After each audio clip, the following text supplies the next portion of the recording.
आता परवा शरद पवार यांनी आपल्या भाषणामध्ये सांगितलं की आम्हाला दुरुस्ती करायची आहे, नवीन वास्तू उभारायची आहे. म्हणजे काय?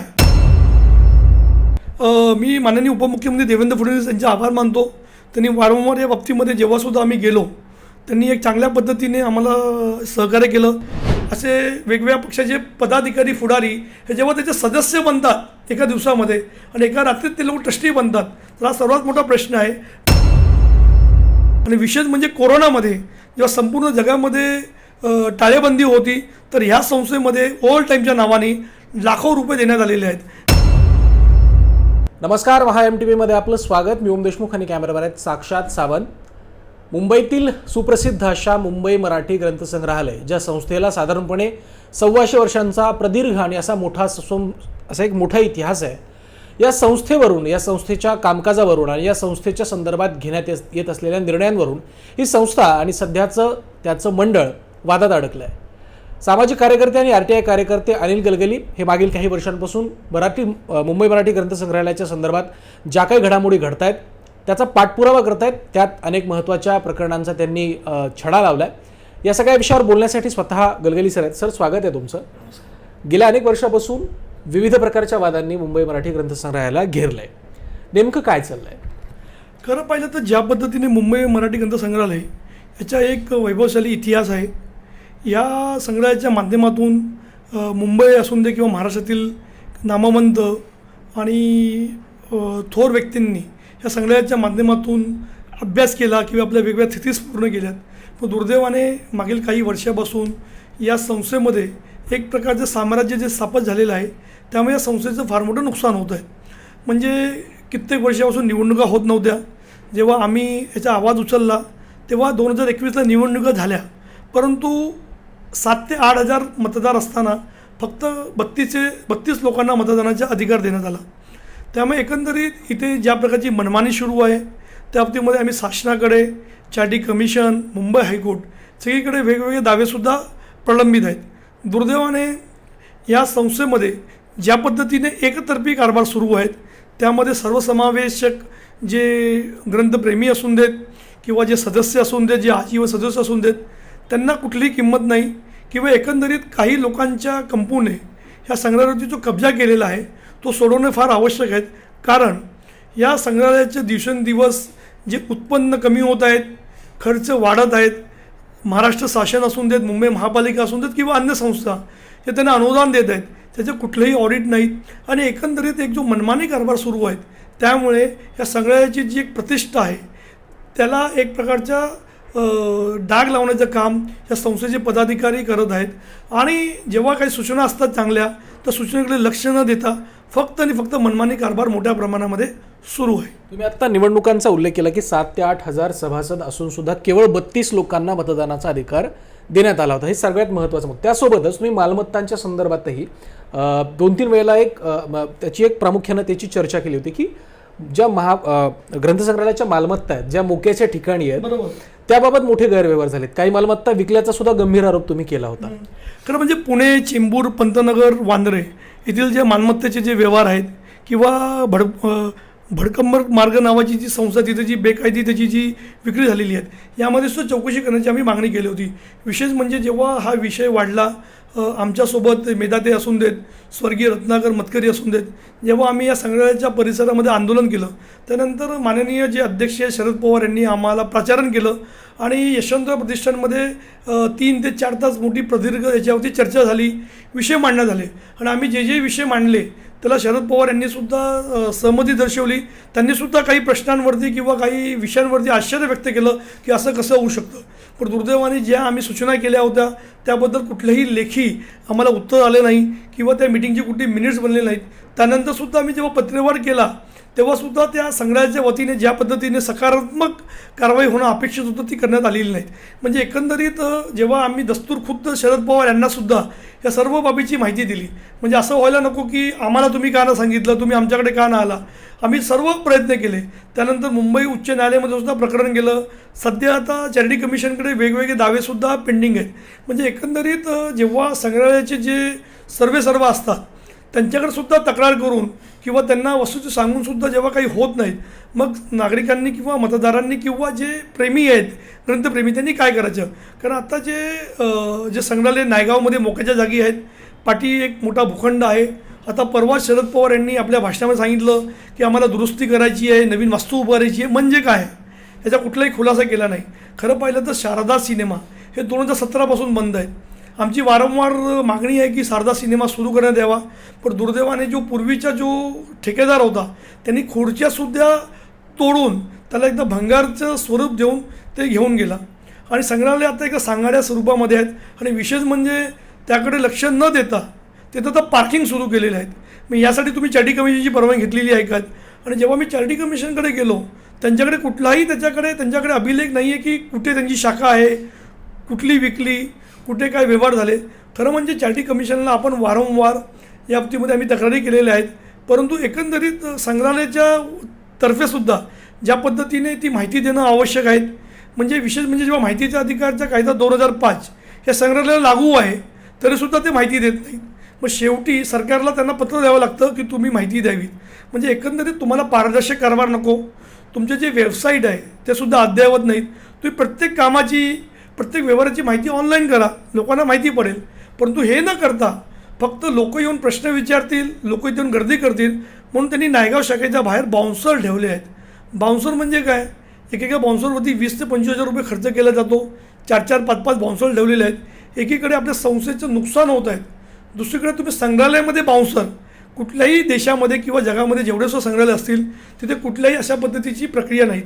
परंतु काही लोकांच्या चुकीच्या डायरेक्शनमुळे तिथे बाउन्सर ठेवून संस्थेचं नुकसान करण्याचं काम संस्थेचे पदाधिकारी करत आहेत.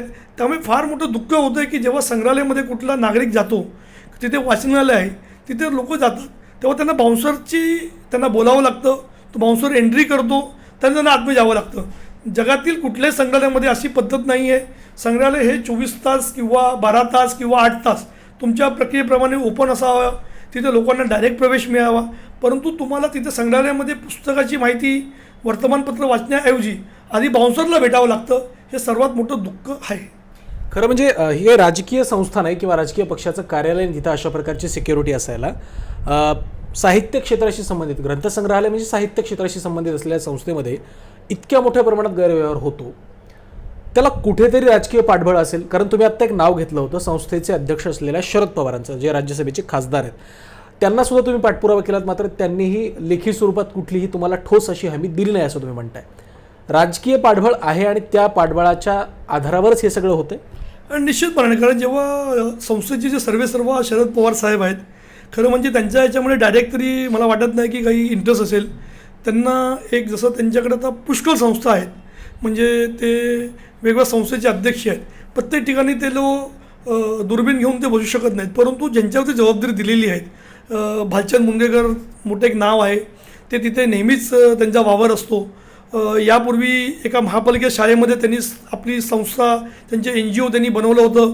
म्हणजे महापालिका शाळेमध्ये त्यांचं स्वतःचं कार्यालय होतं. आता ते ह्या कार्यालयामध्ये येऊन बसत आहेत.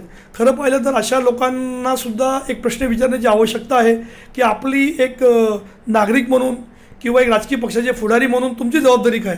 कारण जेव्हा संस्थेमध्ये असे वेगवेगळे प्रकार घडतात, तिथे वेगवेगळे हॉल्स आहेत. खरं म्हणजे अशी अपेक्षा असते की साहित्य संस्थांना किंवा जे नाटक करणाऱ्या मंडळींना तिथे सराव करण्यासाठी आपण निःशुल्क ते उपलब्ध करून द्यावं. पण दुर्दैवाने तिथे कुठलाही असा प्रकार होत नाहीत. फक्त आणि फक्त तुम्हाला अगर भांडवल करायचं आहे, व्यवसाय करायचा आहे, तर निश्चितपणाने फार चुकीची बाब आहे.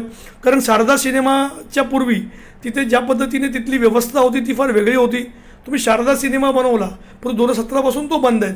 म्हणजे एकंदरीत राजकीय पुढाऱ्यांची अनास्थासुद्धा याला जबाबदार म्हणावी लागेल. भले त्यांच्या डायरेक्टली त्याच्यामध्ये इंटरेस्ट नसेल, पण तुम्ही ज्यांच्यावरती विश्वास ठेवलेला आहे, तुम्ही ज्यांना जबाबदारी दिलेली आहे, भलेही शरद पवार हे संस्थेचे अध्यक्ष आहेत, सुप्रिया सुळे आहेत, संजय राऊत आहेत, अनिल देसाई आहेत, अशी मोठी मोठी नावं आहेत. शशी प्रभू आर्किटेक्ट स्वतः आहेत. जेव्हा शशी प्रभू कुठे जातात तिथे ते पुढे काय होतं हे कोणाला सांगण्याची गरज नाही. त्यांच्या वानखडेमध्ये सुद्धा स्वतःचे ऑफिस आहेत. म्हणजे जिथे जिथे सरकारी जमीन आहेत तिथे तिथे असे शशी प्रभू, असे वेगवेगळ्या पक्षाचे पदाधिकारी पुढारी हे जेव्हा त्याचे सदस्य बनतात एका दिवसामध्ये आणि एका रात्रीत ते लोक ट्रस्टी बनतात, तर हा सर्वात मोठा प्रश्न आहे. माझी एवढीच विनंती आहे की शरद पवार यांची भूमिका चांगली असेल, परंतु तुमच्या पाठीमागे काय चालतं ज्या लोकांना तुम्ही जबाब दिली ते लोक काय करतायत, जेव्हा आम्ही स्वतः तुमच्याकडे लेखी तक्रारी दिल्या, तुमच्यासमोर म्हणणं मांडलं, तुम्ही त्याच्यावरती काय कारवाई केली, यासाठी तुम्ही एक खुलासा करण्याची आवश्यकता आहे. म्हणजे एक श्वेतपत्रिका बनतो. अगर स्वतः शरद पवार यांनी या बाबतीमध्ये लक्ष देऊन गेल्या 30 वर्षामध्ये किंवा 25 वर्षामध्ये याच्यामध्ये किती सरकारचं अनुदान आलं, महापालिकेने किती अनुदान दिलं, खाजगी संस्थेने किती अनुदान दिलं आणि प्रत्यक्षात तुमचा किती खर्च झाला, त्याच्यात तुम्ही एक ऑडिट केलं तर निश्चितपणाने शरद पवार यांनासुद्धा कल्पना येईल की ज्यांच्यावर तुम्ही विश्वास ठेवलेला आहे ते खरोखर त्या विश्वासाचे पात्र आहेत की नाही आहेत, हा सर्वात मोठा प्रश्न आहे. ज्या मालमत्ता विकण्यात आल्या होत्या त्याबद्दल धर्मादाय आयुक्तानं सुद्धा मध्यंतरी एक खुलासा मागवला होता. नेमका काय खुलासा याच्या वतीने देण्यात आला होता संग्रहालयाच्या वतीने? खरं म्हणजे आम्ही जेव्हा चॅरिटी कमिशनकडे, धर्मादाय आयुक्तांकडे जेव्हा तक्रारी केल्या तर एक प्रोसिजरप्रमाणे ते आमचं स्टेटमेंट घेतात, त्यांना बोलवतात, त्यांच्याकडून खुलासा मागवतात. पण दुर्दैवाने त्यांनी अजूनपर्यंत जसा खुलासा देणं आवश्यक आहे तो दिलेला नाही. आणि चॅरिटी कमिशनच्या ऑफिसमध्ये ह्या सर्व मालमत्तेची नोंदसुद्धा नाही. खरं म्हणजे जेव्हा तुम्ही चॅरिटी कमिशनच्या अंडरमध्ये जेव्हा तुम्ही नोंदणी करता तर तुम्हाला प्रत्येक व्यवहाराची माहिती देणं आवश्यक असतं. जेव्हा तुम्हाला कुठली मालमत्ता विकायची आहे तर तुम्हाला चॅरिटी कमिशनची NOC सुद्धा घेणं आवश्यक असतं. पण दुर्दैवाने त्यांनी कुठलीही घेतली नाहीत. आणि विशेष म्हणजे संशयाच्या 3 घटना आहेत. मग आता एक्झॅक्टली कुठली घटना याचासुद्धा खुलासा आजपर्यंत करण्यात आलेला नाही. आमची एवढीच मागणी आहे की तुम्ही जी घटना मांडणार त्या घटनेप्रमाणे काम करा. तुम्हाला जे वाटतं जी नियम ते नियम तुम्ही बनवून एकदा तुम्ही त्याला वेबसाईटवरती प्रसिद्ध करा आणि त्यानुसार जर तुम्ही काम केलं तर निश्चितपणाने कोणालाही कुठलाही आरोप होणार नाहीत. पण दुर्दैवाने जे लोक येतात 2-2 वर्षामध्ये बदलतात, काही लोक तिथे वर्षानुवर्ष ठाण मांडून बसलेले आहेत. आणि विशेष म्हणजे कोरोनामध्ये जेव्हा संपूर्ण जगामध्ये टाळेबंदी होती तर ह्या संस्थेमध्ये ओव्हर टाईमच्या नावाने लाखो रुपये देण्यात आलेले आहेत. म्हणजे एकंदरीत कुठेतरी जे झारीते शुक्राचार्य आहेत ते नेमके कोण याचासुद्धा शोध घेणं फार महत्त्वाचं आहे. तुम्ही संचालक मंडळावर सुद्धा मध्यंतरी आरोप केले होते की संचालक मंडळाचा, आता तुम्ही जसा उल्लेख केला की कुठे ना कुठे व्यक्तिगत असेल किंवा जी मंडळी त्यांनी अध्यक्षांनी शरद पवारांनी तिथे ठेवलेली आहेत त्यांचा यामध्ये समावेश आहे आणि त्याशिवाय हे होऊ शकत नाही. संचालक मंडळावर कारवाई करण्याबाबत तुम्ही कुठे पाठपुरावा केला आहे का? राज्य सरकार असेल किंवा कुठलीही संस्था असेल? नाही, जेव्हा जी घटनेमध्ये असं लिहिलेलं आहे की जेव्हा कुठला व्यक्ती सदस्य बनू शकतो आणि तो किती वर्षांनी तिथला ट्रस्टी बनू शकतो. पण दुर्दैवाने या संस्थेमध्ये सकाळी ट्रस्टी बनल्यानंतर त्याच दिवशी त्यांना ट्रस्टी बनवण्यात आलेलं आहे. म्हणजे एकंदरीत या बाबतीमध्ये शरद पवार यांनीसुद्धा या बाबतीमध्ये माहिती मागवणं आवश्यक आहे की घटनेमध्ये काय लिहिलेलं आहे, कुठला व्यक्ती जेव्हा सदस्य बनल्यानंतर त्याला किती वर्षामध्ये आपण ट्रस्टी बनू शकतो, हा नियम त्या घटनेमध्ये उल्लेख केलेला आहे. दुर्दैवाने त्याचं पालन होत नाहीत. चॅरिटी कमिशनला आम्ही तक्रार केलेली आहेत, माननीय मुख्यमंत्र्यांकडे, माननीय उपमुख्यमंत्री तक्रार केलेली आहेत. वारंवार चौकशीचे आदेश होतात. पण दुर्दैवाने उच्च तंत्र शिक्षण विभाग असून देत किंवा खालच्या लेवलला चॅरिटी कमिशन असून देत, त्यांच्याकडून जी कारवाई होणं अपेक्षित आहेत त्याच्यामुळे थोडा डिले होत आहेत. म्हणून माझी एवढीच मागणी आहे की अगर स्वतः शरद पवार यांनी याच्यावरती श्वेतपत्रिका काढली किंवा शासनाने याची सखोल चौकशी केली तर निश्चितपणाने मागील काही वर्षामध्ये ज्या पद्धतीने त्याचा लाभ होणं आवश्यक होतं, संस्थेला फायदा होणं आवश्यक होतो, ते न होता त्या संस्थेला कसं नुकसान झालेलं आहे ही बाब सिद्ध होईल. आणि आमची एवढीच मागणी आहे की ज्या लोकांनी अशा पद्धतीने काम केलेलं आहे त्यांचीसुद्धा जबाबदारी निश्चित करावी, त्यांच्यावरती FIR व्हावेत. ज्यांच्यामुळे संस्थेचं नुकसान झालेलं आहे त्यांच्याकडून ते पैसे व्याजासकट वसूल केले तर निश्चितपणाने मुंबई मराठी ग्रंथसंग्रहालय याचा जो इतिहास आहे, त्याचं जो नाव लौकिक आहे, त्याला एक खरं म्हणजे चांगलं स्वरूप प्राप्त होईल. शेवटचा प्रश्न, मध्यंतरी तुम्ही उपमुख्यमंत्री आणि गृहमंत्री देवेंद्र फडणवीस यांच्याकडे सुद्धा कारवाईची मागणी केली होती आणि त्यांनी सुद्धा त्या प्रकारची घोषणा काही दिवसांपूर्वी केली आहे. या कारवाईतून, या चौकशीतून काही समोर येईल अपेक्षा वाटते? मी माननीय उपमुख्यमंत्री देवेंद्र फडणवीस यांचे आभार मानतो. त्यांनी वारंवार या बाबतीमध्ये जेव्हासुद्धा आम्ही गेलो त्यांनी एक चांगल्या पद्धतीने आम्हाला सहकार्य केलं. यावेळीसुद्धा त्यांनी चौकशीचे आदेश दिलेले आहेत. फक्त आमची एवढीच मागणी आहे की चौकशी लवकरात लवकर व्हावी आणि जे सुद्धा आहे त्याची माहिती अगर आपण ऑनलाईन किंवा पब्लिक डोमेनमध्ये टाकली, कारण अशा चौकशा होत असतात पण चौकशी झाल्यानंतर त्याचा जो रिपोर्ट असतो तो कधीच कोणाला प्राप्त होत नाही. तर आमच्या सरकारकडे एवढीच मागणी आहे की युद्ध स्तरावर अशी चौकशी व्हावी, कारण संस्था ही फार महत्त्वाची आहेत. व्यक्ती येतात, व्यक्ती जातात. त्यासाठी अगर सरकारने सुद्धा या बाबतीमध्ये थोडंसं अजून कडक पाऊल उचललं तर निश्चितपणाने संग्रहालयाचे जे नुकसान होत आहेत त्याची जी एक प्रतिष्ठा आहे त्याला कुठेतरी गालबोट लागत आहेत, त्यासाठीपासून आपण थांबू शकतो. खूप खूप धन्यवाद. तर हे होते अनिल गलगली सर, ज्यांनी मुंबई मराठी ग्रंथसंग्रहालयाच्या एकंदर गैरकारभारांबद्दल, भ्रष्टाचाराबद्दल आणि मालमत्तांच्या विक्रीसोबतच अनेक प्रकारच्या ज्या काही अनियमितता तिथे होत आहेत त्याबाबत गेल्या काही वर्षांपासून आवाज उठवला आहे. आणि आताच त्यांनी मागणी केली आहे की संस्थेचे सध्याचे जे अध्यक्ष आहेत शरद पवार यांनी सुद्धा कुठेतरी स्पष्टतेने या सगळ्या प्रकरणात भूमिका घ्यावी. आम्ही त्यांच्याकडे वारंवार पाठपुरावा केला आहे खरा, मात्र कुठलीही लेखी किंवा ठोस असं त्यावरती कारवाई अद्याप झालेली नाही.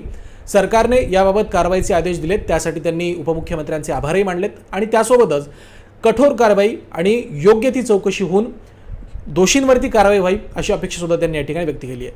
सर, खूप खूप धन्यवाद तुम्ही आमच्याशी संवाद साधलात त्याबद्दल. या विषयावर तुम्हाला काय वाटतं ते आमच्यापर्यंत नक्की पोचवा. हा व्हिडिओ आवडला असेल तर लाईक करा, शेअर करा आणि महा MTBचं पेज लाईक करायला आणि सबस्क्राईब करायला विसरू नका. तुर्तास धन्यवाद.